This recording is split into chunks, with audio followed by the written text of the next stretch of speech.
آپ کی کیا تجزیہ ہے یہ جو تجاویز سامنے آ رہی ہیں، یا آپ کی اپنی کوئی تجویز ہو صافی صاحب، اس کے اوپر بھی کامنٹ کیجیے گا. اور بلکہ یہ جو بھٹی صاحب بریک سے پہلے بات کر رہے تھے اور کہتے ہیں کہ شاید اس کے اوپر شروع سے ہی فل کوڈ نہ بنا کر یا پھر از خود نوٹس نہ لے کر اور حکومت کو کہہ کے کہ انکوائری کمیشن بنائے تو کچھ زیادتی کر دی گئی، ایشو کو مس ہینڈل کیا گیا، کیا درست بات ہے؟ یہ تنقید جائز ہوگی؟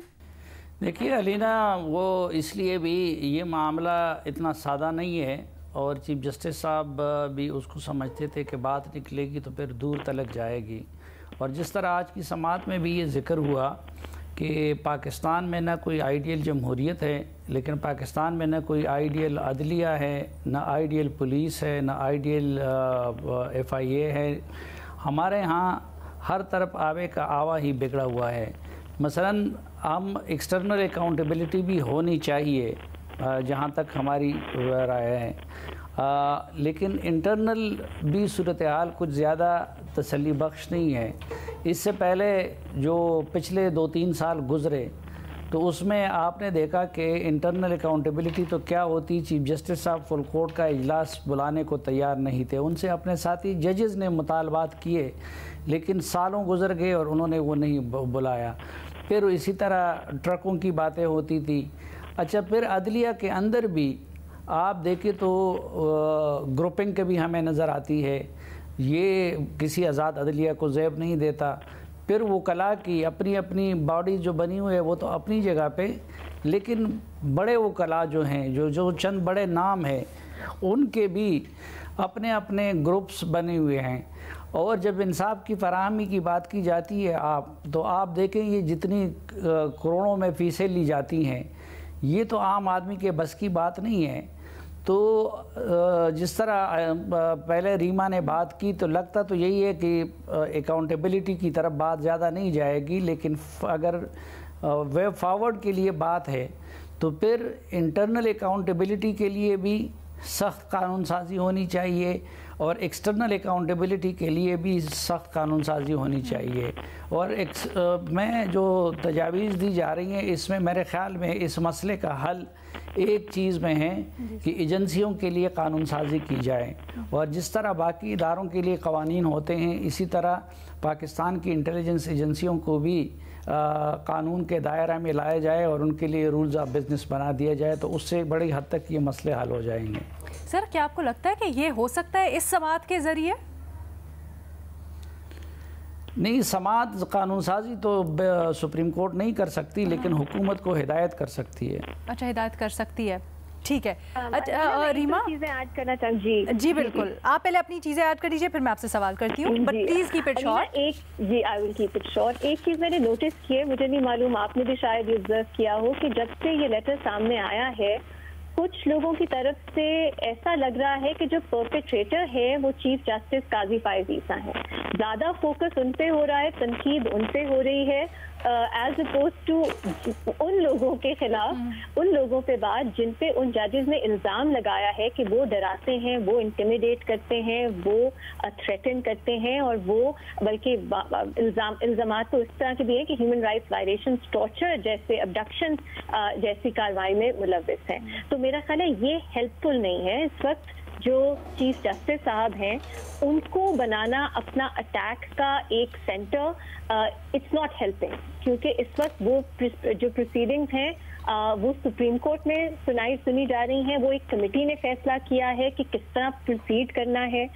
پرائم منسٹر صاحب سے ملنے کا بھی فیصلہ سپریم کورٹ نے میجورٹی سے کیا.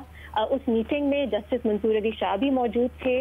اب اس وقت یہ بینچ کی کانسٹیٹیوشن ایسی کیوں ہے؟ کیونکہ یہ سب اویلیبل ججز جو تھے وہ اس وقت اویلیبل تھے اسلام آباد میں جب یہ پروسیڈنگ شروع ہوئی. تو یہ کچھ لوگ میرا خیال ہے اپنا ایک پولیٹیکل جو انٹرسٹ ہے اس کی وجہ سے وہ شاید جو ٹارگٹ ہے وہ چیف جسٹس قاضی فائز عیسیٰ کو کر رہے ہیں، کیونکہ وہ ان کو پولیٹیکلی سوٹ کرتا ہے. لیکن میرا خیال ہے اس کاز کو وہ ڈیمیج کرتا ہے، کیونکہ اگر آپ سچ میں مداخلت کے خلاف کچھ کرنا چاہتے ہیں تو چیف جسٹس کا ساتھ ہونا ضروری ہے، اور ان کو ٹارگٹ کر کے آپ اپنے ہی کاز کو ڈیفیٹ کرتے ہیں میری نظر میں.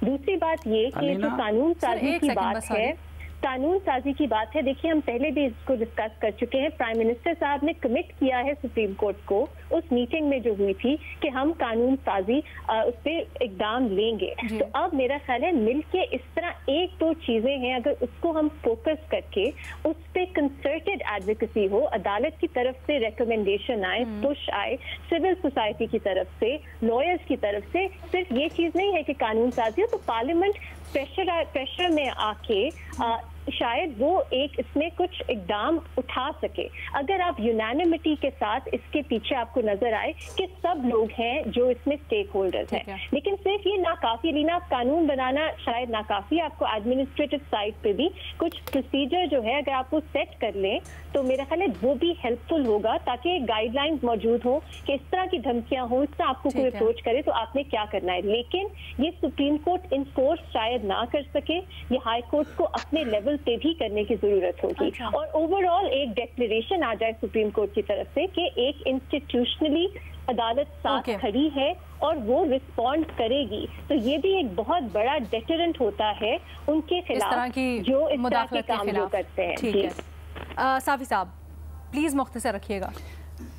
ایک تو میں جو شروع میں مرشد ارشاد بھٹی صاحب نے نام لیے تھے، تو اس میں جسٹس فائز عیسیٰ صاحب پچھلے دنوں وضاحت کر چکے ہیں کہ میرے دور میں مجھے کوئی شکایت نہیں ہوئی، جو کچھ تھا وہ ان سے پہلے چیف جسٹس کے دور کا تھا. آج بھی کہا انہوں نے. تو میں نے کہا کہ ان کا موقع بھی سامنے آ جائے. دوسرا میں جو پاکستان کے زمینی حقائق کی بات کر رہا تھا نا، ابھی آپ دیکھیں پچھلے ہفتے ڈی آئی خان میں ایک سیشن جج کو اغوا کیا گیا، تو اس کے بعد ظاہری بات ہے اس سیشن جج کے معاملے میں نہ سپریم کورٹ کچھ کر سکتا تھا، نہ پارلیمنٹ کچھ کر سکتی تھی، نہ کوئی اور کچھ کر سکتا تھا. اور اس کو پھر آخر میں اب نہ مجھے پتہ ہے نہ کسی اور کو پتہ ہے، صرف ان ایجنسیوں کو پتہ ہے کہ کن ٹرمز کے عوض ان کو رہا کر دیا گیا ہے. تو پاکستان کے زمینی حقائق بھی بہت زیادہ مختلف ہے، اس لیے اس معاملے کو بہت زیادہ ہمیں ون سائیڈڈلی بھی نہیں کرنا چاہیے، ورنہ تو یہ اسٹیبلشمنٹ اور جوڈیشری کی لڑائی میں بھی بدل سکتا ہے. جوڈیشری جس طرح اسٹیبلشمنٹ کو اگر اکاؤنٹیبل بنانا چاہتی ہے تو جوڈیشری کو خود اپنی صفوں کو بھی درست کر دینا چاہیے. سر معذرت کے ساتھ اگر آپ آخری جملہ بتا دیں، آپ کی جو تجویز تھی میں سن نہیں پائی صحیح طرح. میں یہی عرض کر رہا تھا کہ دیکھیں اس میں سپریم کورٹ کو اپنے آپ کو ہائی مورل گراؤنڈ پہ لانا چاہیے تاکہ اسٹیبلشمنٹ کے ساتھ لڑائی نہ ہو. اگر ایکسٹرنل پریشرز کو یا اسٹیبلشمنٹ کو وہ اس کے لیے کوئی قانون سازی کرنا چاہتی ہے تو سپریم کورٹ کو اپنی صفوں کو بھی درست کرنا چاہیے، عدلیہ کے اندر کو بھی، ماتحت عدلیہ کو بھی، اور وکیلوں کے معاملات کو بھی، اور خود ججز کے معاملات کو بھی، تاکہ وہ ہائی مورل گراؤنڈ پہ آ جائے اور یہ معاملہ اسٹیبلشمنٹ اور جوڈیشری کی لڑائی کی شکل اختیار نہ کرے. کیونکہ پاکستان کے زمینی حقائق میں نے آپ کو بتا دیا کہ ادھر ایسے بھی ہوتے ہیں کہ سیشن جج اغوا ہوتے ہیں اور پھر ان کو ڈیل کے ذریعے رہا کیا جاتا ہے.